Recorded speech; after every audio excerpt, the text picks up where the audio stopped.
Right now I'm going to show you several free awesome maps for having an excellent time. Ones of them, such as Clash Royale in Minecraft, open up new possibilities of having fun with friends, while others help to vary your usual survival by adding new abilities and objectives, and the thirds will make you literally tremble at every rustle. I personally really like the Pac-Man map, or rather his cut-down version, because in the original he was round, but here square. During the game all players are placed in a maze and that contains many wide pressure plates. The task of the main player, meaning Pac-Man, is to step on these pills and thus sort of eat them. When all plates in the maze have been eaten, you win and get nothing. However, it's not so simple. In addition to the player, there are 4 other colored ghosts in the maze who really want to hack Pac-Man. Unfortunately, Pac-Man is very embarrassing, so hacks are deadly to him. In general, he must avoid his opponents. By default, instead of ghosts, there are mobs roaming the maze that always run straight to the player. They're like hounds, purely sniffing out the exact position, and it's impossible to hide from them. But you, for example, can quietly go and play as one of them. In that case, unless you're dog, you can't sniff out Pac-Man now, which means you'll have to use something else to win. It's also worth mentioning that Pac-Man uses not only white pills, but also yellow pills, which we of course condemn. These neuroleptics are so powerful that under their influence all colored ghosts turn blue and the voracious Pac-Man begins to devour even them. Fortunately, substance's effects subside with time and everything goes back to normal. The authors also give you an opportunity to play in different locations with their own tricks. Some of them only change their scenery, while others have new gameplay special features. So, for example, in the space version the action takes place simultaneously on 2 floors with their own mazes on each. I prefer a color battle, on the other hand, where all players paint the space around them with their own color. But whichever location is chosen, it's better to test it with friends, so I called it to other people over here. According to them, they're esports athletes who started playing Minecraft back in 2003, so I don't stand a chance. After sorting out character choices a bit, we started the first game where I got Pac-Man's role. In the beginning I was calmly eating my pellets all over a maze and nothing for total trouble. However, believing in my speed, I didn't realize the distance and ended up crashing straight into bots. The game, it seems, decided to punish me for my stupidity, and after losing 1 life I immediately lost another one. Why? Because... Next I decided to eat the yellow pill and ran to my beloved ghosts. But again I miscalculated and reached the orange one just before the end of the power-up. As a result, we both got destroyed. Now I have only 1 life left and these 2 wonderful people have decided to break the system and just stand on my plates. The only thing left for me was to imagine I'm a battering ram, however that didn't help me and I lost. For a second I thought such a tactic was unbeatable and it's time for me to go on a bender. But still I found a way to defeat this stratagem, and no, I'm not talking about the ban command. At the next location the guys decided to repeat their success, but it seems that they didn't know I was prepared for it. On purpose from the beginning of a game I left yellow tablets all over a map to use swords at the very end. Eventually the ghosts changed their location from pellets to bottles. The sneakiest of them decided to go guard the yellow plate, however by this point I had 3 lives left and he didn't stand a chance. In the third game we got a fairly large location that simulates a city. You need to realize that the bigger a map, the more Pac-Man has to eat to win, but it's also harder to find me for the ghosts. But this time they decided to prove they had something under the covers, I mean a brain. After a few failed attempts, they brazenly took advantage of my ping and trapped me. And yes, I know that I hosed the game. When I said about ping, I meant delay in my brain. The opponents used every available method to win, but I wasn't going to give up either. Tensions were so high that one of them got confused and ran into a house. Unfortunately, I had to remind him that he doesn't have a home and he won't find one in Minecraft either. At this point, I have one last life left, and the turquoise ghost has found the last 2 pellets.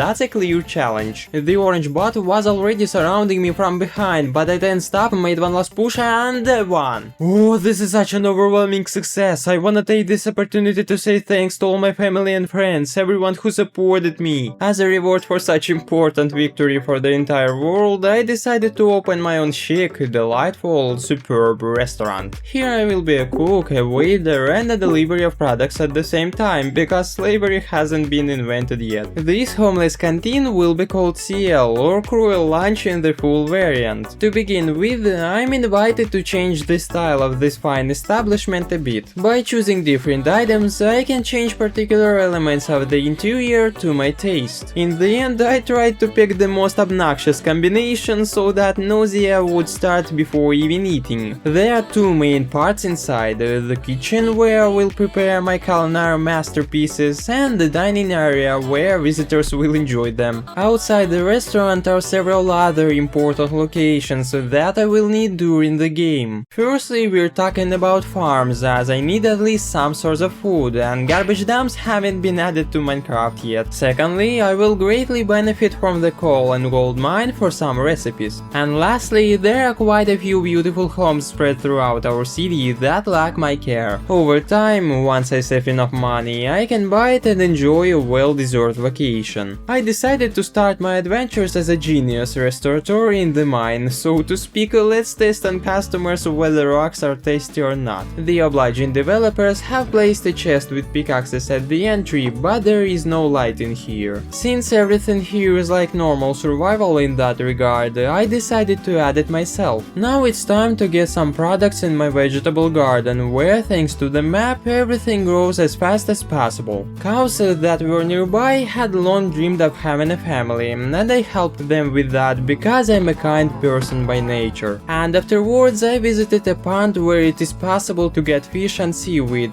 but since I was too lazy to catch fish, I limited myself to vegetation only. Now it's time to cook it all.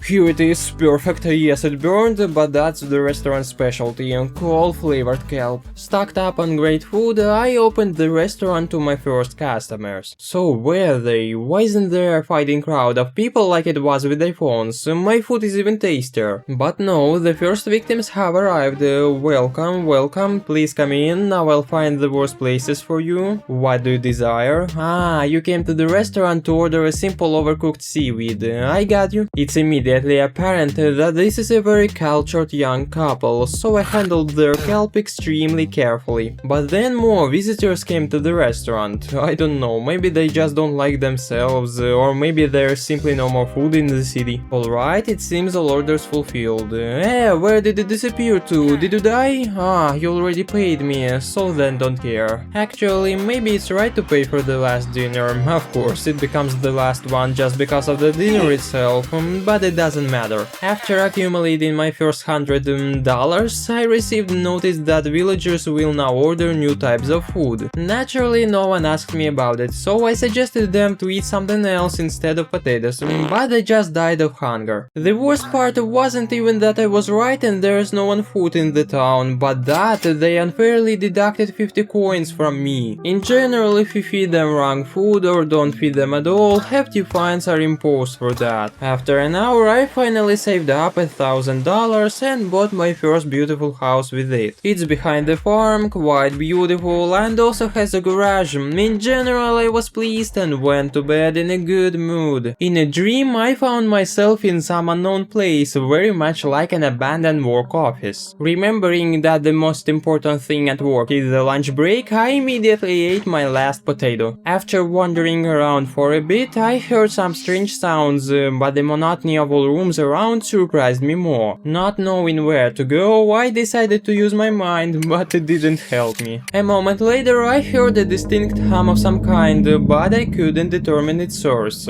maybe I'm not alone in this place. After a minute I found a strange cut in the wall that looked like a portal to Underworld. Walking through it I arrived on a new floor of this weird place, where everything was already a little different. Like a real man, I took a hammer in my hand because I'm surely looking more formidable and no one would attack me. Here turned out to be note blocks that you can break and with some chance get something useful from them. I really hope the noise of these blocks doesn't cause anyone to look for the sound source, because I'm too brutal and I don't want to hurt anyone. Since I'm also a gentleman, I close doors behind me and purely for handsomeness keep a crowbar at the ready. Oh, I didn't drop this item. I'm clearly absolutely definitely not alone here. Just don't draw too much attention to myself. Exactly for the reason to avoid attention, I've decided to go right into the middle of a huge obscure corridor where I could be seen from all sides. Who's there? Ah, an Enderman. White? Just an albino? That's okay. A Cyclops?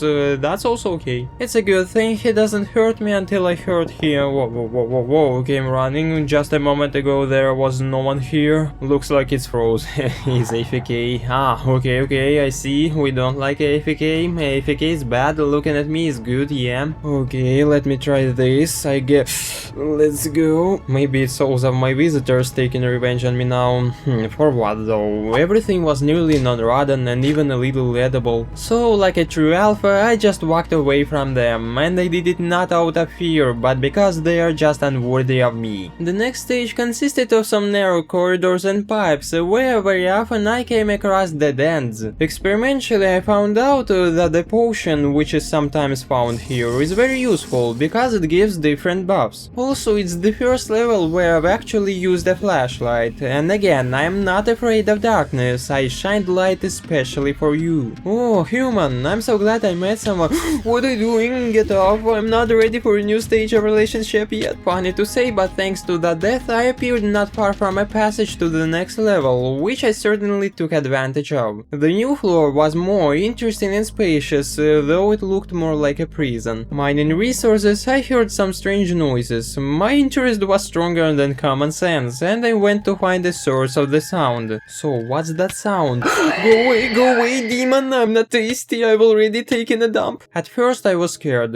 but then I realized that the creature could be kind, so now I will check if it's true using psychoanalysis. Let's go. The creature has white teeth, a sign of self-care, a sincere smile on the face, an overt gesture of friendliness, clearly dilated pupils, truly loves the player, hides in the mist, nervous before the encounter, always stares directly, tries to establish rapport. What creatures are also actually kind? Write in the comments. Finished with my typical dreams at a temperature 36 and 6, I got to one extremely interesting place. At first glance it's just an unremarkable box, but that's only at first glance. After the start, various obstacles begin to move towards me from one of sight, which I need to overcome in the right way. And yes, it's a parody not of life, but of Subway Surfers, if someone didn't get it. Some of the moving carriages can be jumped on if you press spacebar in front of them, but there are also barriers on the road. Some of them require shift, others are passed by jumping, while for the rest both ways are suitable. It's important to note that even if you do everything right, you can still eventually get stumped and lose. And yes, it's a parody not of life, but of Subway Surfers, if someone didn't get it. True, I must say right away that's even more fun. The difficulty increases with time, as every 300 points the game becomes noticeably faster. Sooner or later the speed of an obstacle rushing into your face will be even greater than the speed at which I fall asleep in class sessions. So even if you are a typical goalkeeper in my team and can dodge any object, you're still going to lose at some point. But then it becomes the main question, exactly how long can you last? And here, just like in the original, some power-ups can come to help, which sometimes appear during the game. The only type I personally know is a jump boost, which allows you to jump even on common wagons. It doesn't work long, but it's effective, but of course many guys have neither. In the end, for all my attempts, I managed to score 1200 points, which is already more than zero. However, it seems to me that it's almost impossible to reach about 1500, because the speed exceeds all reasonable limits there. It's especially fun when you encounter a long dark tunnel where you just can't see any obstacles.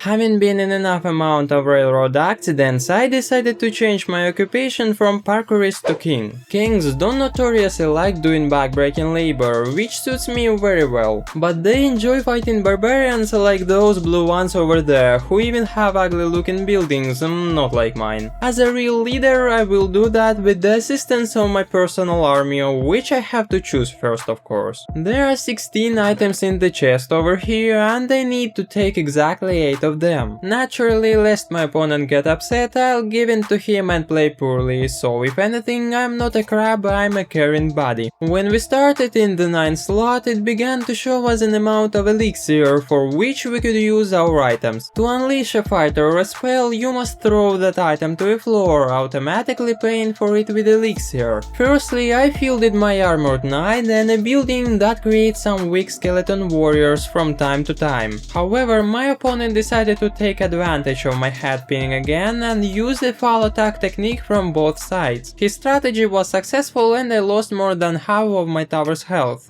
but that's okay, I'll recover it quickly.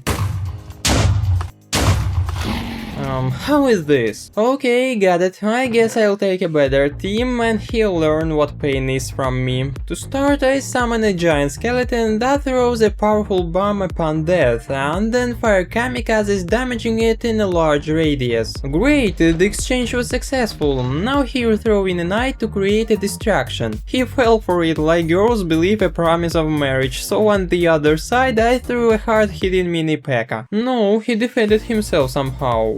Okay, well, I'm going to defend my red tower too. Come on. No, really? How does that even work? Luckily, I was able to do a counter dismantling of his gaudy blue tower, so we are on a level playing field now. We fought in this manner until double elixir and then sudden death. However, then he activated cheats and won. Obviously, he won only because of his team's color, so I decided to go ahead and switch places with him. No, I always knew blue guys were handsome. I said so from the beginning, just gave in to him, that's all. First, I defended my tower from his elite barbarians with the help of a giant skeleton and 3 fire spirits. Then he attacked from the other side with a mini P.E.K.K.A, to which I put my own of the same kind. My brave troops went on a counter-attack, distracting him, at the cost of which I had stored up elixir on now my elite fighters. As a result, we became professional crypto traders with the towers as collateral. I mean, we don't have anything left. Then the cheats turned on again and ran out of time. Anyway, as always, I played perfectly, but something went wrong. So it becomes a tie and something I don't like about our final score with him. Need to fix it.